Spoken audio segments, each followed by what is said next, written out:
60 साल पहले उत्तरकाशी के सिलक्यारा टनल को लेकर क्या हुआ था, जिसे सुनेंगे तो यही कहेंगे ऐसा नहीं होना चाहिए था। जानकारी तो जानकारों को रही होगी, लेकिन अब सिलक्यारा में जो हुआ उससे यही लग रहा है कि वो जानकार अनजान रह गए। सिलक्यारा टनल धसने की असल वजह जानिए। अब भी अपनी जगह पर सिलक्यारा सुरंग है, फिर क्यों धसी? उत्तरकाशी में सिलक्यारा टनल धंसने से 41 मजदूर 15 दिन से फंसे हैं। इसका लंबा रेस्क्यू ऑपरेशन दुनिया भर में सुर्खियों में है। हादसे के बाद सड़क परिवहन और राजमार्ग मंत्रालय ने कहा कि देश में बन रही सभी 29 टनल का सेफ्टी रिव्यू कराया जाएगा।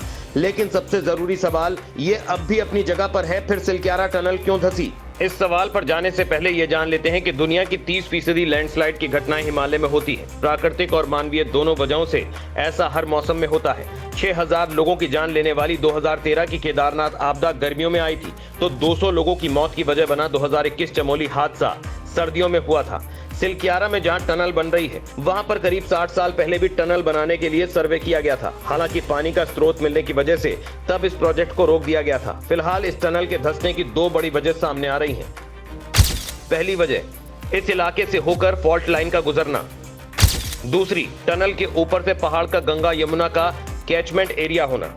19 नवंबर को केंद्रीय सड़क परिवहन और राजमार्ग मंत्री नितिन गडकरी उत्तरकाशी आए। उन्होंने टनल के अंदर जाकर रेस्क्यू ऑपरेशन देखा। इस दौरान कहा कि वो महाराष्ट्र से हैं। उनके मन में यही परसेप्शन था कि पहाड़ मतलब पत्थर, क्योंकि उनके यहाँ पहाड़ ऐसा ही होता है। दक्कन का पठार ठोस पत्थर का है। लेकिन जब वो मनाली गए तो मेरे ध्यान में आया कि हिमालय छोटे छोटे पत्थरों और मिट्टी से मिलकर बना है। हिमालय में किसी भी तरह से निर्माण के वक्त हमेशा 2 बड़े आश्चर्य या कहिए चैलेंज देखने को मिलते हैं। पहला, यहाँ थोड़ी थोड़ी दूरी पर चट्टानों का स्वरूप और उनकी स्ट्रेंथ बदल जाती है। यहाँ से कई फॉल्ट भी होकर गुजरते हैं। दूसरा, यहाँ जगह जगह पर पानी मिलता है। निर्माण में कई बार पानी का स्रोत टूट जाता है, जैसा कि 2009 में तपोवन प्रोजेक्ट में हुआ था। यहाँ काम करने वालों को ये दोनों बातें पता रहती हैं, फिर भी यह हादसा होना कई सवाल खड़े करता है। हिमालयी क्षेत्र का अध्ययन करने वाले भूगर्भ शास्त्री KS बल्दिया ने अपनी किताब high dams in the Himalaya में उत्तरकाशी में टनल वाले इलाके में फॉल्ट लाइंस होने का जिक्र किया है। आइए समझते हैं फॉल्ट लाइन क्या होती है और ये क्यों खतरनाक है। जमीन के नीचे एक साथ 2 टेक्निक प्लेट मौजूद है। उनके एक दूसरे के खिलाफ जोर लगाने घिसटने से फॉल्ट लाइन बनती है। दुनिया की सबसे बड़ी फॉल्ट लाइन में से एक अमेरिका के कैलिफोर्निया से होकर जा रही सैन एंड्रियास है। 1200 किलोमीटर लंबी ये फॉल्ट लाइन अंतरिक्ष से भी देखी जा सकती है। ऐसे इलाके भूकंप के लिए अति संवेदनशील माने जाते हैं। प्रोफेसर बल्दिया के अध्ययन में सिलक्यारा के नीचे मौजूद फॉल्ट लाइन को भी एक्टिव बताया गया है, यानी दोनों प्लेटें आज भी एक दूसरे के खिलाफ जोर लगा रही हैं। इससे जमीन के नीचे एनर्जी जमा हो रही है। ये फॉल्ट लाइन राड़ी डांडा को यमुना से लेकर गंगा तक काटती है। यमुना को नौगांव के पास तो गंगा को धरासू के पास ही राड़ी डांडा है, जहां सिलक्यारा टनल बन रही है। टोन्स फॉल्ट को 2 और छोटे छोटे फॉल्ट भी काट रहे हैं, यानी यहाँ जमीन के नीचे काफी हलचल है। शियर जोन के दबाव की वजह से पहाड़ और चट्टाने धीरे धीरे अपना आकार बदलते हैं। ऐसी जमीन में भारी हलचल से शियर जोन के खुलने का डर भी रहता है, जिससे जमीन में दरार पड़ने, चट्टाने टूटने या धंसने के उदाहरण सामने आते हैं। सिलक्यारा में 15% पुअर और 15% वेरी पुअर कैटेगरी की चट्टाने हैं। टनल बनाने में इन चट्टानों से टेल्कम पाउडर जैसा बुरादा निकल रहा था, इसीलिए यहाँ खुदाई के लिए काफी सावधानी की जरूरत होती है। टनल के रास्ते में फाइलाइट रॉक है, जो क्ले रिच होती है। ये काफी कमजोर चट्टान होती है। अगर इसमें पानी मिल जाए तो ये फूलकर क्रैक भी हो सकती है, यानी टनल धंसने की पहली और दूसरी वजह मिल जाए तो ये और खतरनाक स्थिति बनाती है। सिलक्यारा टनल से 200 मीटर अंदर जहां से मलबा गिरा है, वहां भी पानी आने की शिकायत मिली थी।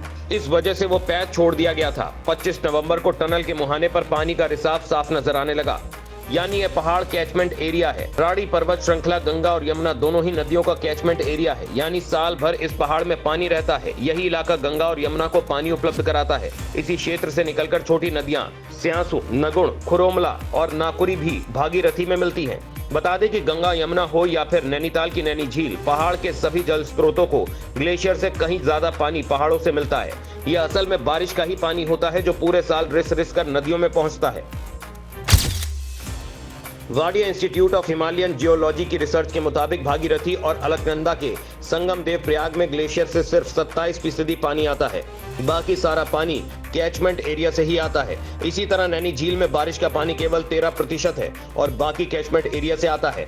4 धाम प्रोजेक्ट के तहत उत्तरकाशी से बलकोट के बीच टनल बन रही है। गंगोत्री और यमुनोत्री से गंगा यमुना के निकलने के बाद लाल घेरे वाला इलाका ही गंगा और यमुना का कैचमेंट एरिया है, जो इन नदियों को पूरे साल पानी उपलब्ध कराता है। सिलक्यारा में जहां टनल बन रही है, वहां पर आज से करीब 60 साल पहले भी टनल बनाने के लिए सर्वे किया गया था। तब पानी का स्रोत मिलने की वजह से प्रोजेक्ट को रोक दिया गया था।